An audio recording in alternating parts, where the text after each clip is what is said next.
Hello, and welcome to AdAge's custom webcast sponsored by GroundTruth. The topic of today's webcast is connected TV and foot traffic, the secret multiplier you can't ignore. I'm Christopher Hosford with the AdAge team, and I'm your moderator today. We just have a few quick items to go over before we begin. We'll hear from today's presenters, and then to open the floor to your questions, we'll open with a Q&A portion of the webcast, and all you have to do is type your question into the Ask a Question text area, and then click the send button. Now, you can submit your questions at any time during the webcast, and we'll address as many questions as time permits after our presenters' prepared remarks. Now, to get started, I'm happy to introduce Brandon Roten, Chief Marketing Officer at GroundTruth. Hey, Brandon, thanks so much for being here. I know you've got a lot to tell us about the upcoming webcast as well as the great panel you've assembled. So take it away. Thanks so much, Christopher, and thanks everybody for attending today. We're very excited to dig in this topic. CTV is one of those areas of media right now that is just on fire. 80 million people are cutting cords. We've got billions, literally, of subscriptions around the world for video on demand services. It's a significant ad spend portion of entire media in the United States. It's literally tens of billions of dollars at this point, probably the hottest area in most media for most agencies right now. But there is a bit of a variable that people are still trying to figure out in CTV, and that's how to actually drive a real business result. Get people to show up to buy an item at a store, physical brick-and-mortar store, like a CPG brand or a retailer or a restaurant.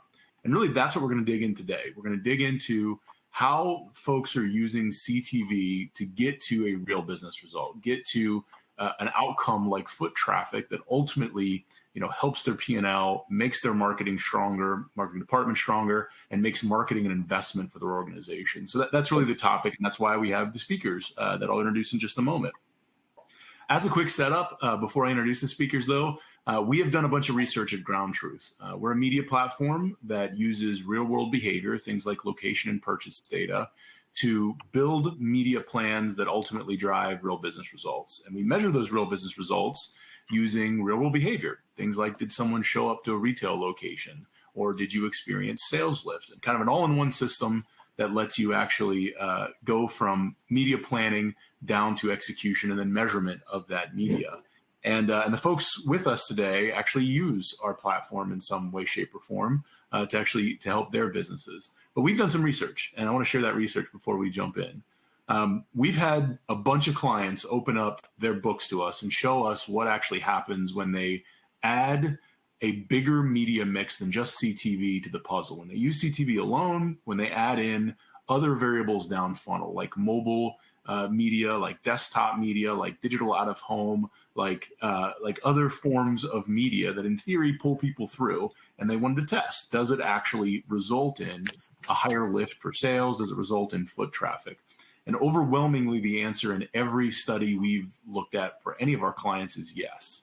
An example, when we had one client add mobile to CTV, they went up in 60% in in-store visits, ended up driving over 200,000 visits to their retail locations by adding mobile. That down funnel execution allowed the CTV, the awareness driven at the top of the funnel, to actually convert down funnel, which is very exciting for them, obviously. We saw another campaign with 583% visit lift and 83% incremental lift when they added mobile to the mix.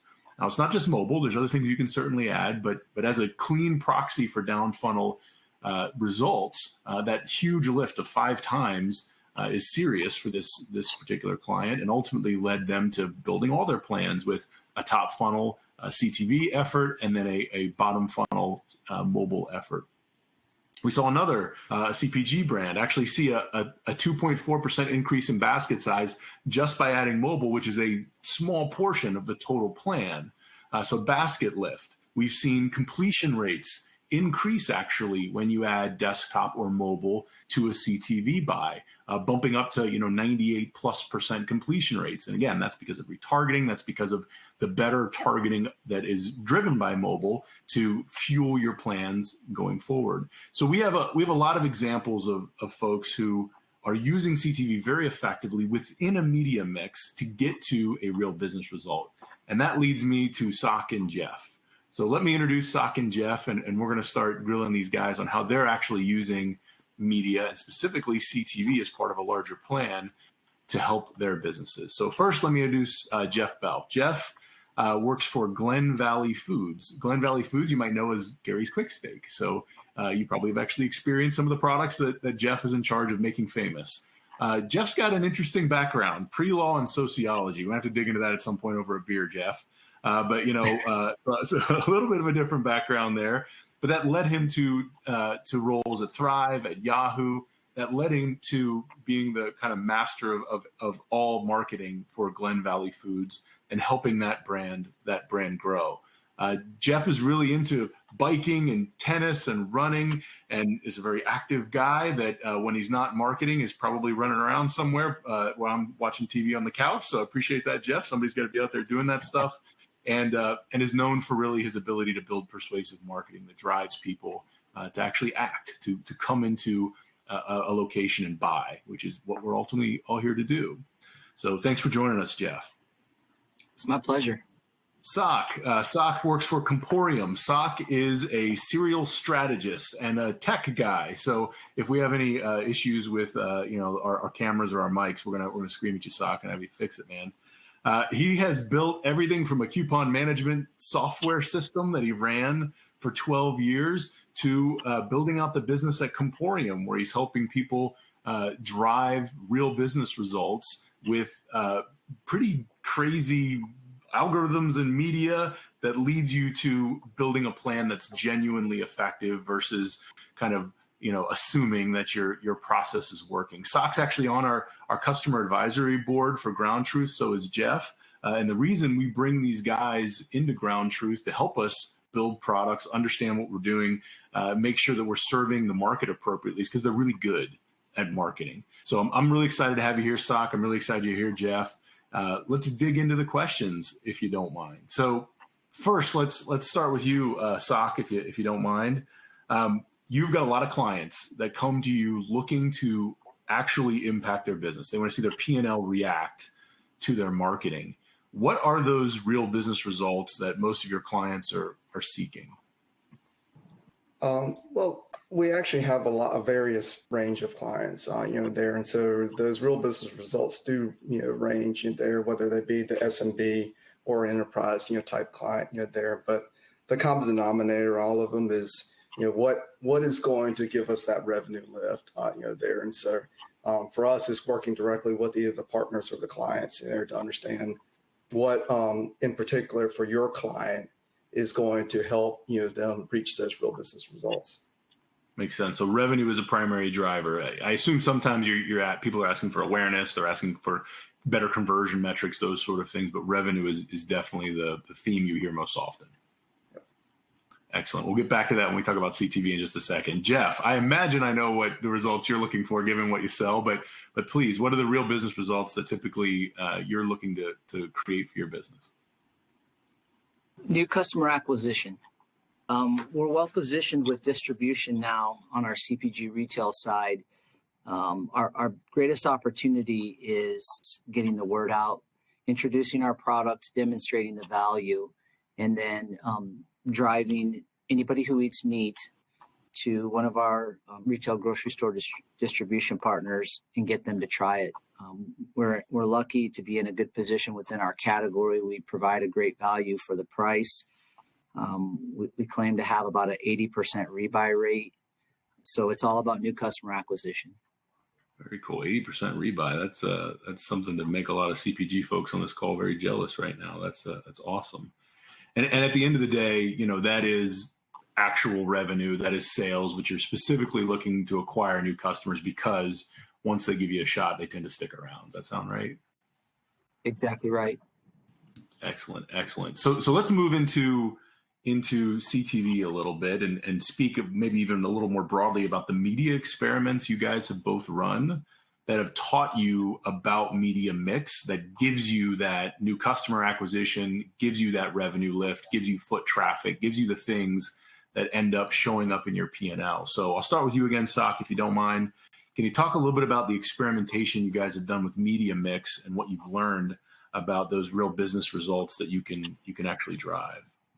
Sure. Yeah, and I'm sure Jeff will appreciate this as well. There's with any marketer, it starts with data, and so we spend a lot of time analyzing data before we actually execute a campaign, but also while the campaign is running. And at the end of the day, our experimentation has a lot to do with the right message, the right offer there, and speaking with partners and clients, they're getting that understanding that it's not just about executing an ad campaign or CTV in this instance. They're like, you have to have the other components as well, and in particular also your reputation there. So if you've got a terrible reputation and you're putting ads on CTV, they're still not going to buy anyway. But those are basically our primary experimenters there.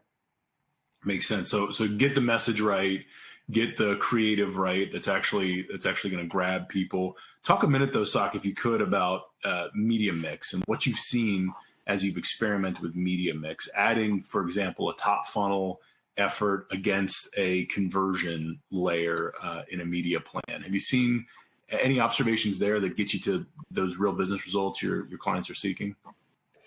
Yeah, and especially when you talk about anything, whether it be banner display or video, CTV, they're more at the top part of the funnel. There our approach, as in marketing terms, there we always talk about omni-channel, there, but it's also omni-channel combined with full funnel, there. So when we talk about media mix with our clients and our partners, it's about how can we deliver the ads first for that engagement, and because we take that approach first, it actually drives greater conversions further down the funnel for us.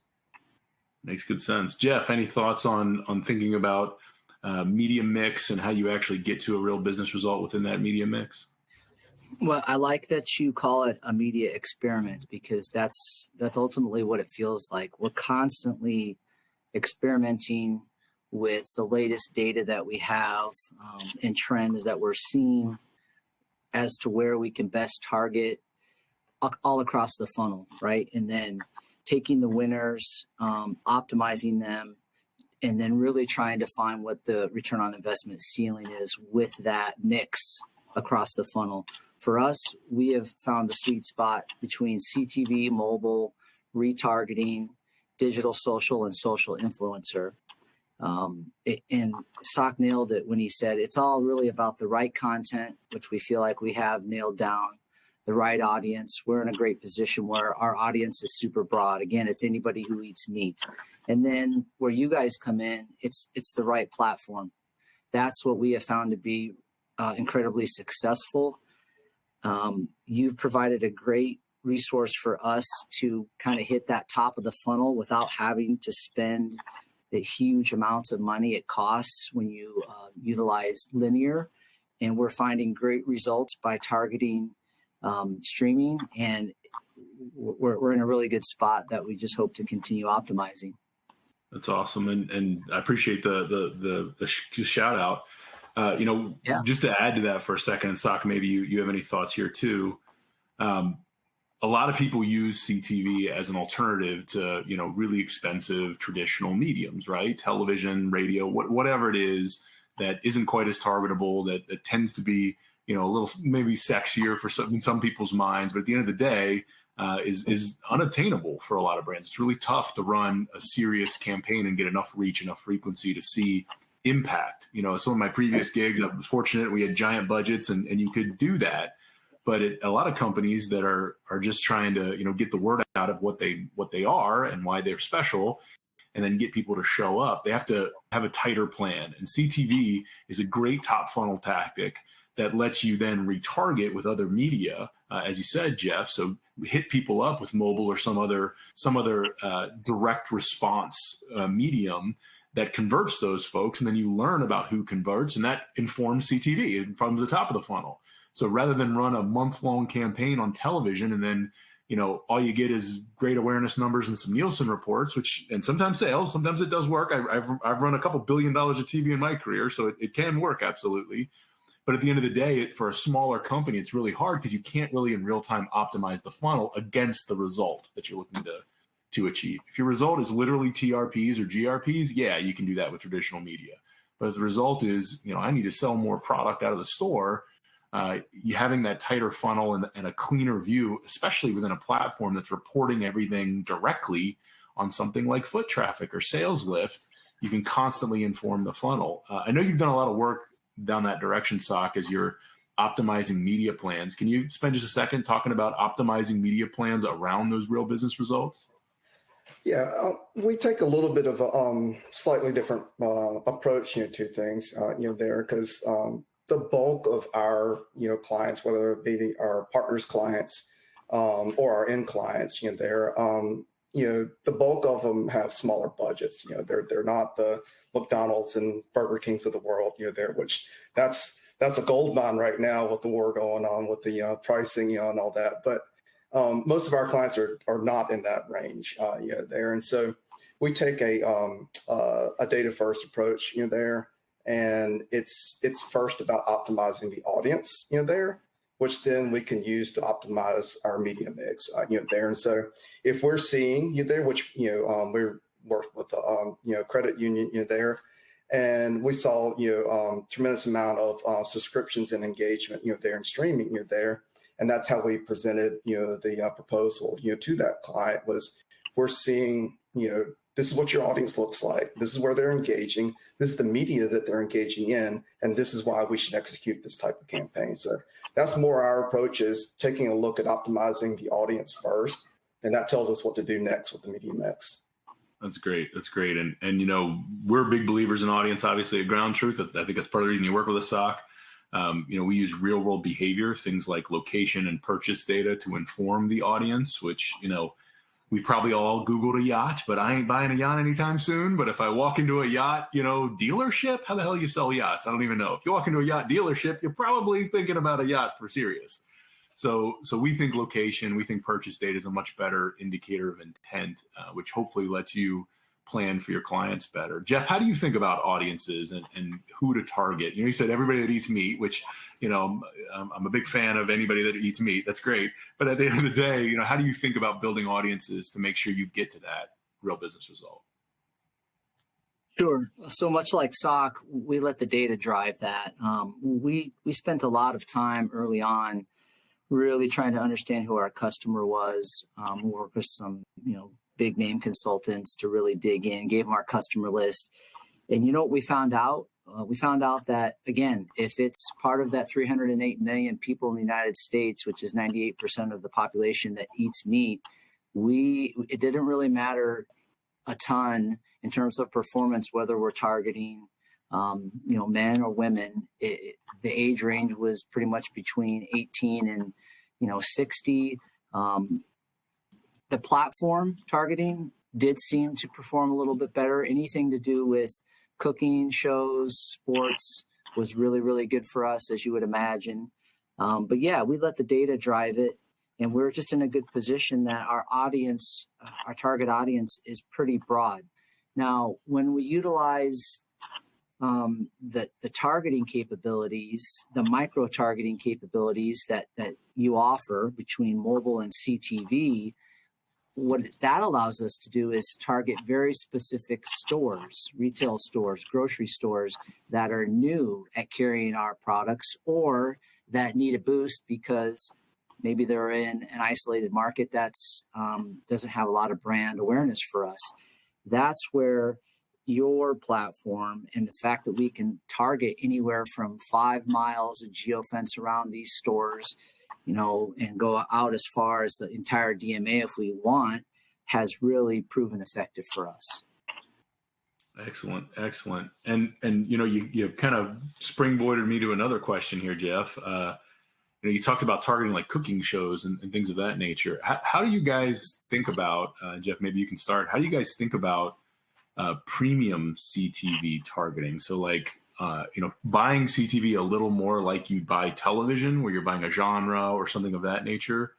And yeah. I'll give our opinion on that when you guys finish. But Jeff, how do you think about that? And I hate to simplify it, but in marketing, things can just get so complex, and there's just a tremendous amount of data these days, which is great. I'm not complaining, but I try to keep it, to break it down and keep it simple. So my answer to you would be, I have found that you get what you pay for. There is a difference between premium inventory and non-premium inventory. And if the ROI works on the higher price premium inventory, then that's where we're going to start, because we have just found that premium targeting does drive premium results and premium engagement and foot traffic, and therefore conversion. And so it's just proven to be worth the spend. So my answer is, as much as you need premium, success or premium results, then we found if the ROI is there, then pay for it. You use my 3 favorite letters in the entire alphabet, ROI. That's the trick, right? At the end of the day, whatever works, you do more of it. And if it, and we have found, just to build on that for a second, we have found it actually really does depend on the product, the category, the audience. At the end of the day, it's what works. And if premium inventory works, do more of it. If it gives you the better ROI, do more of it. If buying more broadly works because it's more of a reach play, or because you have a more commoditized product, or because you have locations absolutely everywhere, whatever the reason, you do more of that. At the end of the day, if you have visibility into your results, you get reports back from your media platform about things like foot traffic, you can inform what's working and bet on what's working and bet on the ROI all day long. So that's great, Jeff. Sock, any thoughts around kind of styles of inventory in CTV, whether it's premium and genre based or more kind of programmatic and broad? Yeah, I wouldn't agree with both of y'all. They're on that. I mean, it really comes down to the end client and the right mix. There, we personally there, our approach doesn't start with premium. There, it starts with audience, like I said earlier. There, because oftentimes, if your conversation starts, with premium, with you talking with the end client or a partner, there, that's all they zero in on, there. Yeah.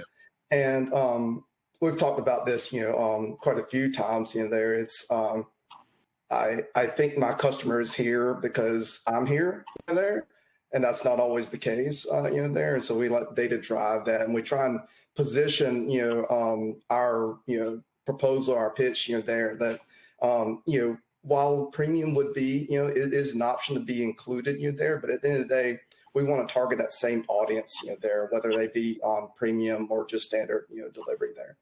Yeah, that's a good thought, Sock. And I would just echo the, we don't even like to start talking about medium, which sounds a little crazy for a media platform. We first like to talk about what's the result you want, because that starts to narrow the mediums based on the timeline you're looking for results, based on your budget, based on your expectations and the creative assets you have, all that stuff. So what's the result you want? And then we move to the mediums that might make sense to get you the result. When I say mediums, it's almost always something to create awareness, and then something to create conversion, and sometimes several steps in between, depending on the product or the audience you're targeting. And then that leads us, once we get that media mix, to, okay, what kind of that particular medium do you need to focus on? And then at the end of the day, as Jeff, you spoke to, it's all about betting on what works. So whatever delivers the ROI, you do more of that, and you learn from that for the next plan and the next plan and the next plan. So you're constantly driving that foot traffic, or whatever the real business result you're seeking is. And at the end of the day, as long as you have visibility into the behavior of the audience you've been targeting, things like location data or foot traffic data through the platform you're utilizing, it gives you visibility to that. Having said that, though, we have recently added to our CTV offering a lot of new features, and including visibility into network level reporting. We've added in, we're adding in some premium inventory here soon beyond what we already offer. Because again, whatever works, we want to do more of it. So we're following our clients basically down the road of what's working in their plans. So let's add that to our platform, add it to our offering. We want to make the result happen for the business. That's what really matters in the end. One last question, and then we'll go over to the audience Q&A because a bunch of questions have been coming in. What's one watch out that you would have, Sock and Jeff, for anyone adding CTV into their media mix? Somebody who's brand new and is throwing CTV into their media mix. What's a watch out for everybody to keep in mind? Maybe start with you, Sock. Yeah, it's kind of the same, theme there. But my big watch out is be careful in believing you know who your audience is, because it may not be who you think it is, there. And so when we work with, partners and clients, there, we start with, first, of course, with GroundTruth there. And if it's a, POI, there, we get it blueprinted. We start tracking, there, the data, from it, the behaviors, the demographics, there, and basically put together this whole profile based off of who is visiting, your location, there. And then we present at that point, now here's what we do, there. But yeah, the biggest watch out is, don't assume you know who your audience is. Let's let the data tell us who your audience is. And that's, again, why we think real world behavior is so important. You need the data to understand who actually is going to respond to your marketing before you start serving the marketing and waste a bunch of money on those assumptions. So great, Sock. Jeff, what's a watch out that you would throw out to anybody considering CTV in their mix? Well, I'm going to switch up my original answer because Sock stole mine right there, which is good. The thing I would say to watch out for that kind of caught us off guard was watch out for traditional linear TV broadcasters telling you that CTV doesn't reach a large enough audience. I think that blanket statement is not true, specific to your product offering and the target that audience you're trying to reach, because we have found it to be reach more than enough people. And the results, the price difference, we haven't even been using linear since we put an entire budget towards you all and the right mix of CTV, mobile, retargeting, digital, social, and social influencer. We haven't even done linear since then.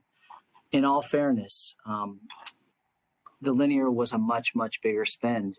And it did drive a higher incremental sales percentage lift that we measured, but it took so much longer to get our ROI back because of the volume of new customers we needed to acquire based on our average purchase price. So in truth, we don't have to spend as much to reach a large enough audience. We don't get as big of a sales incremental lift, but the ROI is way better because we get it back so much quicker. And just to put some dollars and cents to that, this last campaign we ran with you all, we spent $13.44 per visit, which we would do all day, every day. The cost per impression came out to be 2 cents versus linear was 33 cents. Wow. So as you can see, it reaches more than enough people for us. It keeps our costs such that we get our ROI back much quicker, and we can take that money and reinvest in new markets and new campaigns. So I would just say, watch out for that blanket statement of you need to have linear because you're not going to reach enough people who are on streaming. We're not finding that to be accurate. That's great. That's great, Jeff. And just to build on a couple of those points, everybody who sells something tells you that the alternative is bad typically, right? And I think linear television does look at CTV as a significant threat, and it's for good reason. It's the reasons you just outlined. At the end of the day, depending on what you sell and where you sell it, CTV can be significantly more effective, certainly more cost effective, but actually more effective for your business to solve a specific problem like new customer acquisition, because the audience targeting is so much better.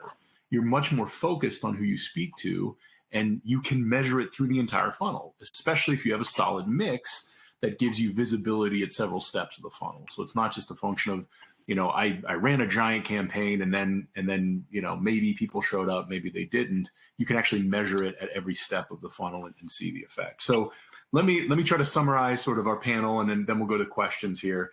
right audience is really, really important, and using real world behaviors can be a great starting point to define the right audience, so you can ultimately have the best odds of having a great outcome.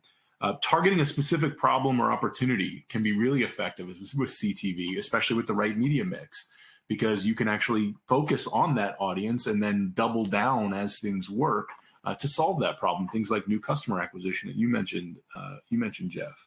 Right mix is really important. At the end of the day, it's not just about, buy one medium and hope it all works. It's buy the medium to affect the part of the funnel that you ultimately need to influence. And that, you had a great, model, Jeff, I think, of a media mix. And I think the way you thought about building the audience associated with the outcome illustrates that point. At the end of the day, you need to create awareness among the right people to solve the right problem. And then you need the media layers underneath that with full transparency, understanding which layer is working and aiding to the end result you're trying to get to actually affect the business outcome you're looking for. And in the case of people showing up to a retail location and buying a product, or a restaurant or whatever, having that real world behavior, things like foot traffic can be of a significant assist. And CTV is bigger than some people would have you believe, and very effective as a top funnel strategy when the funnel is built properly, when you define the right audience, when you define your problem clearly, so you can actually get to the business outcome you want. And finally, I have to just say it because they are my 3 favorite letters: bet on ROI. At the end of the day, whatever's working, do more of it, and think about it in context of the mix. So it's not a particular element of the plan, it is the recipe of the plan, including the bottom of the funnel, that ultimately gets you to that outcome. So fundamentally, you need to focus on what drives that business outcome. So I think we're ready to go over to the Q&A. Christopher, should I read them, or do you guys read them, or how do you want to handle the questions? Yeah, I'll take them. I'll feed them off to you as they come in. It looks like we've got a lot of great ones. And as a reminder to the audience, to participate in our Q&A, just type your question into the Ask a Question text area, and then click the Send button. We've got a lot of great ones, but we can always use more. Here's one. It's a great question because it's whether you use a standardized set of KPIs or way of measuring awareness, recall, foot traffic. We've talked about different verticals here already today. And whether you're selling food or whether you're doing other types of business models, how are clients actually accurately measuring foot traffic and attribute lifts to CTV? How do they make that connection? Brandon, you want to take this one, or would you like to dish it off? Yeah, I'll start and then certainly let Jeff and Sock add.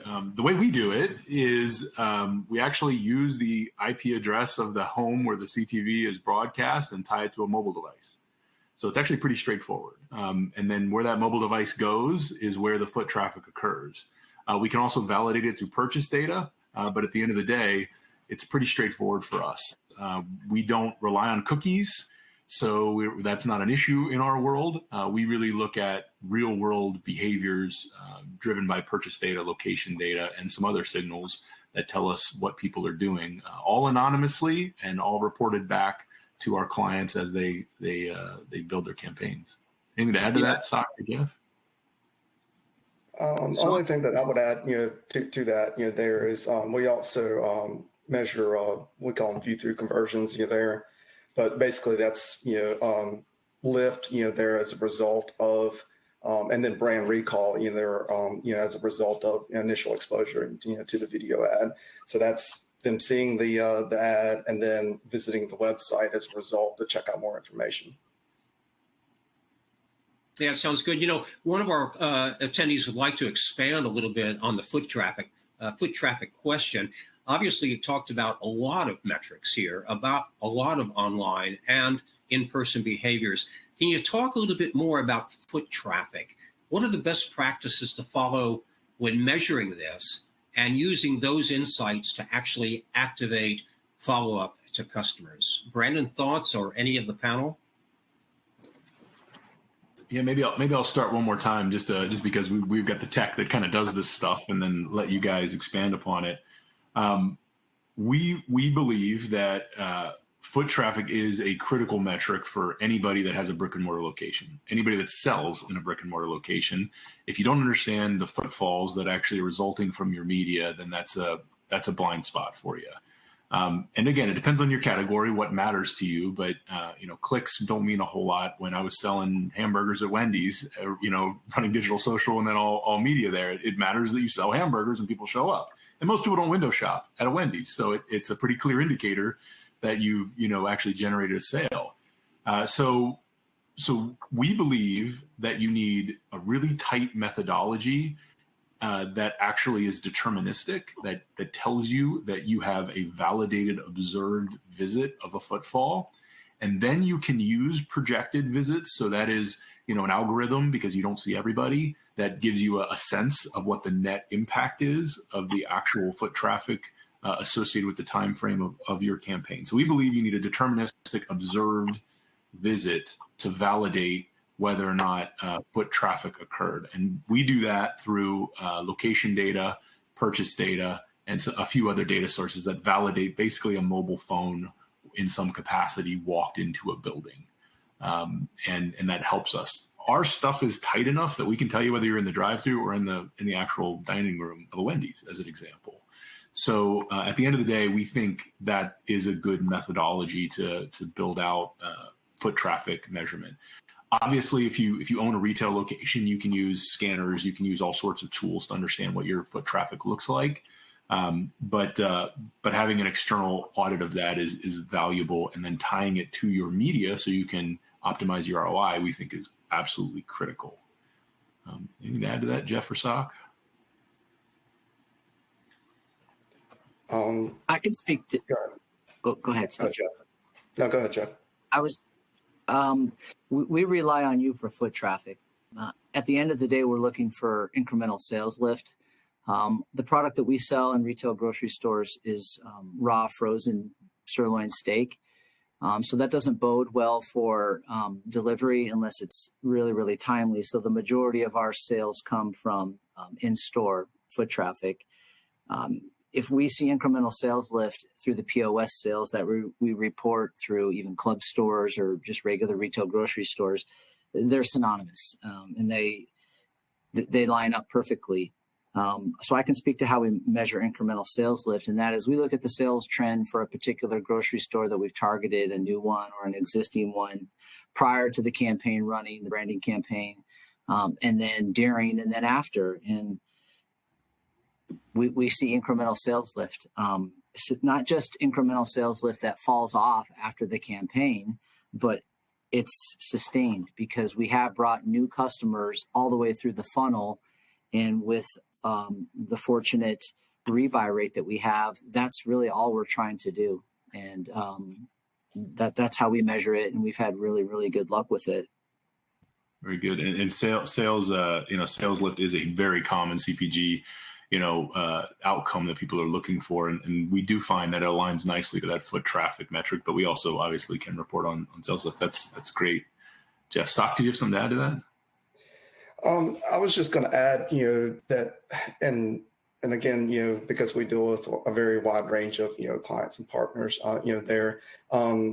that we use the foot traffic data, not just to drive visits to a location. We also use the data for other objectives as well, there. So if it's a online conversion, there, somebody fill out a scheduling, form or whatever it is, there. We look at the data associated with that business category, there, because at the end of the day, just like you said, earlier, there, the physical data, there, the foot traffic, data, tells a better, and more accurate story, there, than just online data alone. So we actually use that physical, data, there to drive everything, else, there. So I just want to share that, that it's not, we don't use it, and you don't have to use it just for driving foot traffic to a store. You can use the store visits, there to drive other campaigns as well. Very good. Sounds good. Hey, listen, folks, this question about individuals and households has come up a couple of times in our conversation today. When we think about CTV, perhaps we often think of a household, perhaps gathered around a television, not always, but often. The question from Cassandra is, do you think about individuals or do you think about households when thinking about audience targeting on CTV? Who would like to take that one? Jeff or Sock, you'd like to go first? I'll jump in. For us, households is good, right? Typically for what we do, the mom or the woman of the household still predominantly is purchasing most of the groceries at the grocery store, doing the meal planning. So she is ultimately our target audience, but we also have come to realize pretty quickly that she's influenced heavily by the kids or the husband or the partner that says, hey, I saw this new product that looks really good and it looks really easy. I think we should try it. So household targeting, it works just great for us.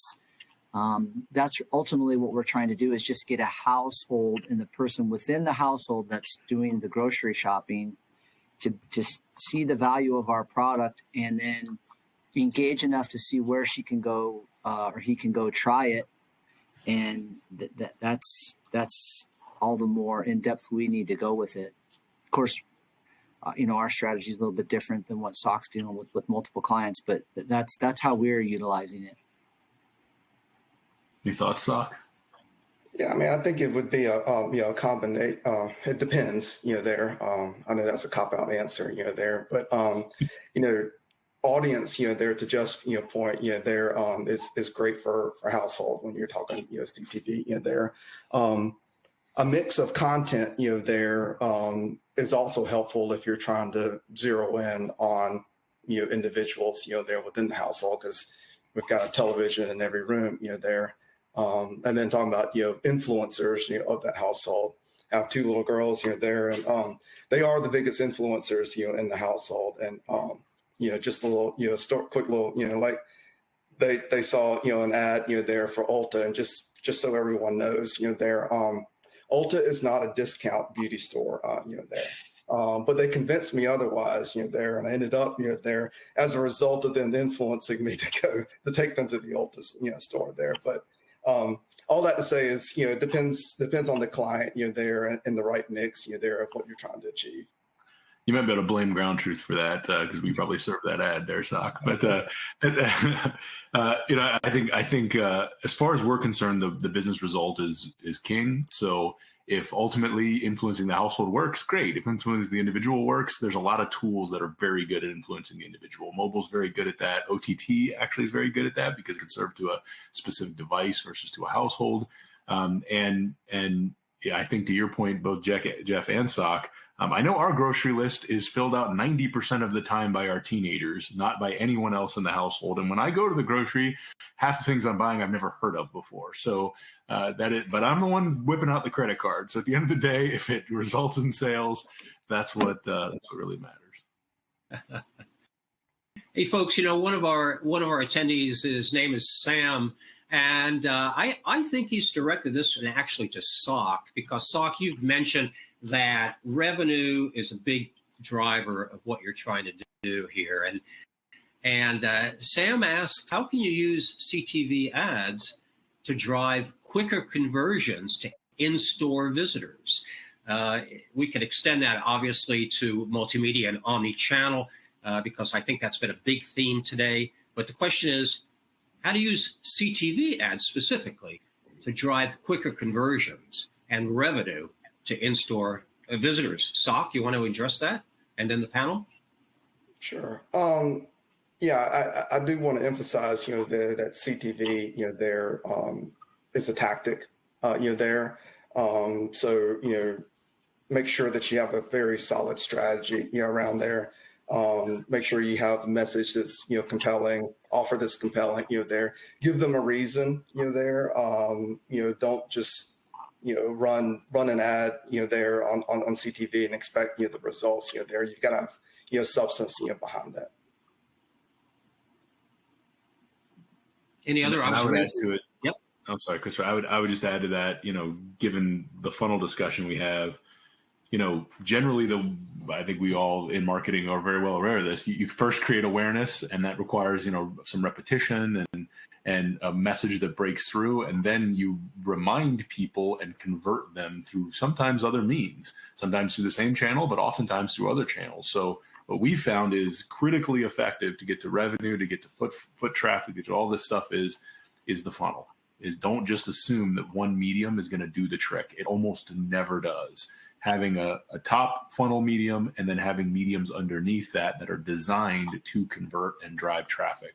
And I would add to that as well, just the bottom doesn't usually work. It's the funnel that works, something that creates awareness and interest, and then something underneath it that actually drives conversion and it is more specific to the product or the offering to create get my butt off the couch moment for somebody. Right. Hey, Brendan, I'd like you to expand on that a little bit. Gabriel, in particular, in our audience, asks about the omni-channel approach. She asks, are you able to tie foot traffic back to social, as well as CTV, display, et cetera? Earlier, you had mentioned digital out of home, and in particular, mobile. What's your thoughts about this whole interplay with omni-channel and how it all works together in driving foot traffic? Brandon, you want to take that one and finish it off? Sure, that'd be great. Well, first of all, the basic premise that you need awareness and then you drive people through to conversion. I think you can choose the medium appropriate for your audience, appropriate for your product, appropriate for your category to actually build it up that funnel. At the end of the day, though, you need visibility across every medium. You need transparency across every medium to be able to influence the other mediums. So we're able to any programmatic anything in generally speaking, we're able to actually see and get to a foot traffic result. Walled gardens, so think Facebook, think other places like that, are tougher. Now there are ways we can find ways to get that done, but generally the walled gardens are just tougher to get any visibility into. Did someone show up? Now they'll take credit for everything, so I'm not knocking Facebook. I'm not knocking any of the walled gardens. They're awesome, but at the end of the day, they're going to take credit for the things that might happen in other places versus use the funnel and show you transparently through the funnel where each step occurred. So generally, we use CTV, digital out of home, audio, the digital audio, mobile, desktop as our primary mechanisms to actually have transparency throughout the funnel. We can add other things in certain circumstances, but sometimes you have to use your own data and try to marry it together to figure out what your result looks like. We will measure the foot traffic that occurs during the window or whatever the KPI is that has the real behavior associated to it. So you can tie the two things together, but if the walled garden doesn't give us transparency, we just can't show you what's going on with that particular medium. Got it. Any other thoughts about omni-channel? Jeff, I think you had mentioned that you've mentioned CTV, mobile, retargeting, and social specifically. Yep, digital, social influencer.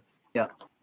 Yeah, I mean, I can add to what both Sock and Brandon said there, but it really is the omni-channel approach. It's funny because I get asked constantly, by the leaders of my business, like, okay, Jeff, which of these works the best? And I say, if I only knew, I could package that up and start a blog, and that would be my full-time job. It just doesn't work like that.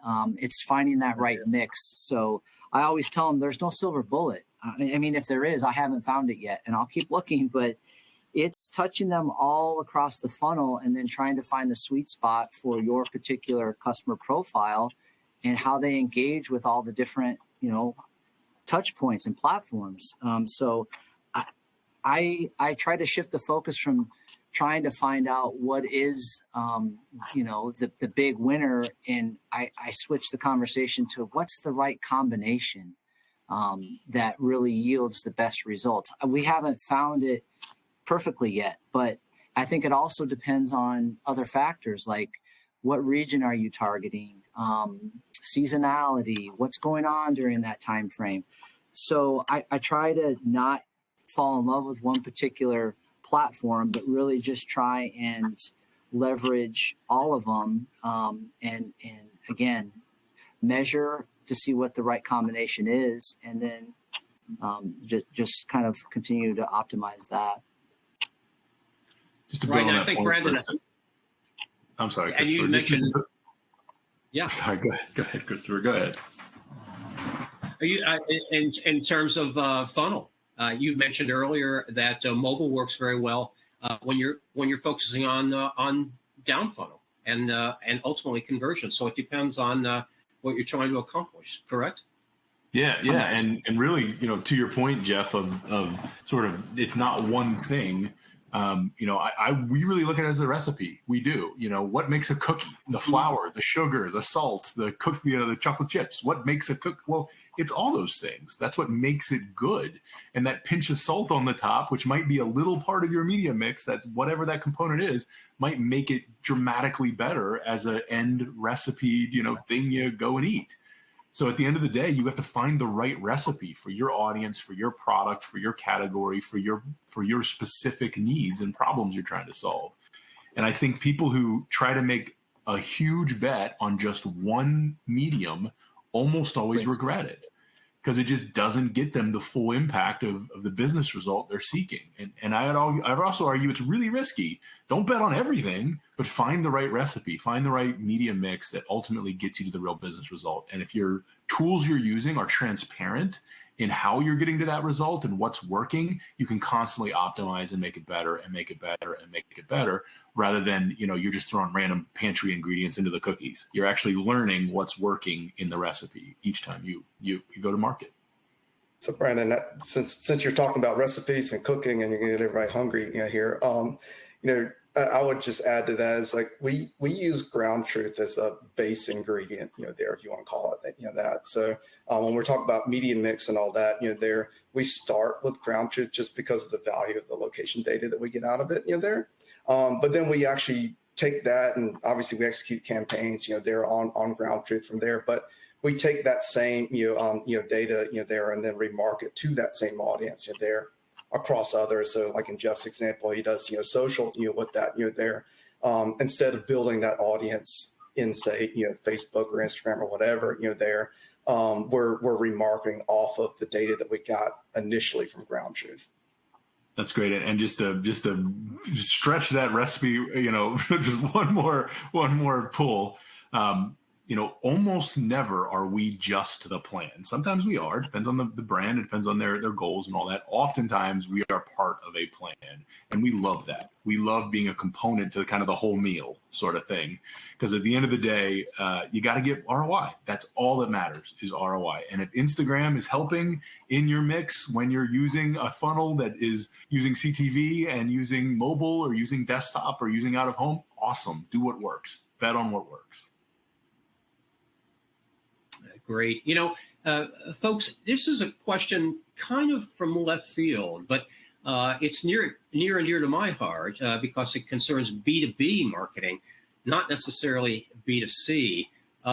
Jess asks the question, how does this all apply to using CTV in the B2B market when sales cycles could be 6 months or longer? Is CTV applicable in this milieu? And what do you think about this question? Maybe I'll start, and Sak, I know you've got some experience there too with some of your clients.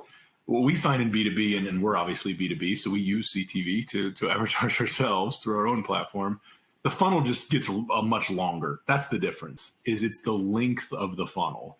You might need more touch points. You might need different touch points, like you might be on LinkedIn and some other spaces that a B2C company might not focus on, but really just the funnel gets longer. So that makes it even more important that you understand at each stage what's happening and what your impact is. But fundamentally, you're still selling to people. It's just a function of you got people that got to talk to other people before they make a decision, and ultimately they're not spending their own money, so it takes longer, so the funnel just stretches.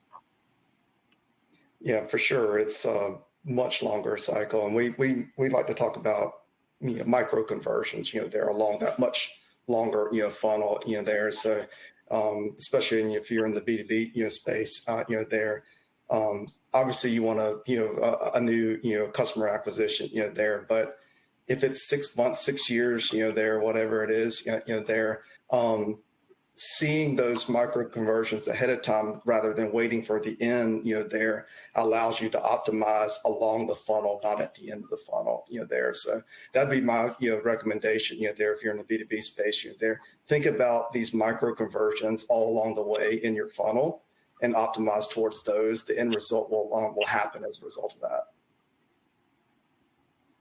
Got it. One of our attendees asks, in summation, how to get started in all of this, how to not only dip your toe into CTV, but also immerse yourself in the whole notion of CTV plus omni-channel.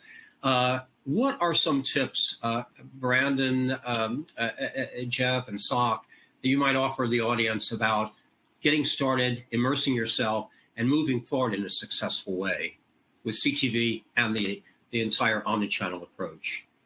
Maybe you can kick us off, Jeff.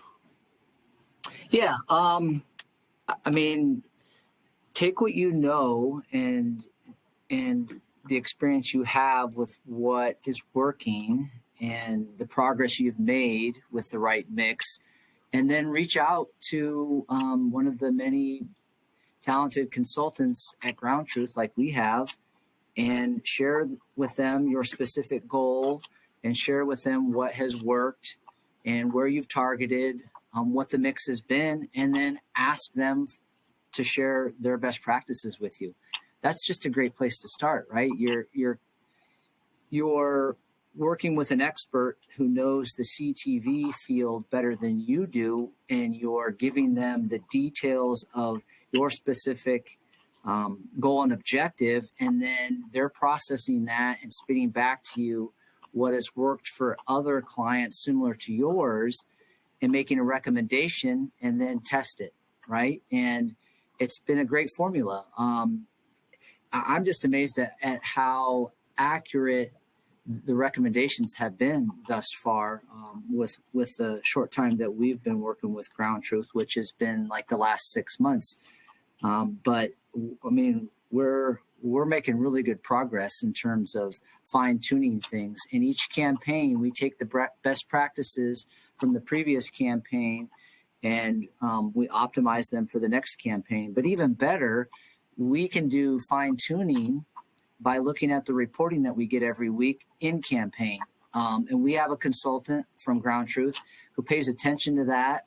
Not only do they send me a weekly report, which I could look at any day on the platform myself, but we get busy, but they even make recommendations. And now I'm to the point where, I don't even have to look at the recommendation on the platform. I can just take the recommendation verbatim and say, yep, let's switch over to that. Let's convert over to more mobile of the budget remaining, because it does seem to be really working here. So that would be my recommendation is, try and simplify it. Don't think you have to figure it out all on your own. That's just not realistic. Sock, what would you say? Well, I'm going to come from the data angle, there. And, I would say, make sure that you're tracking, there, make sure you understand how to read the data. So it gives you a starting, point, there before you're dipping your toes. And yes, there, you can reach out to GroundTruth, there for, advice and strategy and that kind of stuff. But it sure helps, you get to the result faster if you have the data to start with. Very good. And I would just add to that, first of all, thank you for the kind words, Jeff and Sock, as you talk about, our platform. CTV is like any new medium, I would argue, just starting without doing a little homework and without talking to someone who has visibility into what works, has experience with other campaigns, talk to, Comporium, talk to GroundTruth, talk to friends that are running CTV. You can waste a lot of money in any new medium if you're not careful. You just can. And it may feel really good to have your stuff show up on what a television in your boss's house, but that might not get you the result you need. And long term, that's going to affect the trust in marketing and investing in media for your company. So our suggestion is always talk to someone who understands the space, can guide you on how to actually get started with the right foot forward, and we'll consult with you as you're going through your campaign to constantly optimize so you can get to the real business result you're seeking. You can get to foot traffic, you can get to sales lift, you can get to revenue growth, whatever that real business result is. Focus on the result you're looking to achieve, not just being on TV, which I think is what a lot of people kind of do in this space, unfortunately. Great. Thanks, Brandon. Well, we've reached the end of our time today. Thanks so much for attending Ad Age's custom webcast sponsored by GroundTruth. Now, a few reminders before we depart. You can view and listen to this presentation on demand using the same link used to attend today.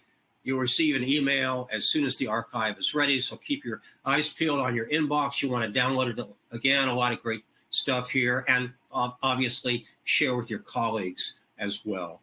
So on behalf of our guests today and GroundTruth, thanks so much for your time. Have a great and prosperous day.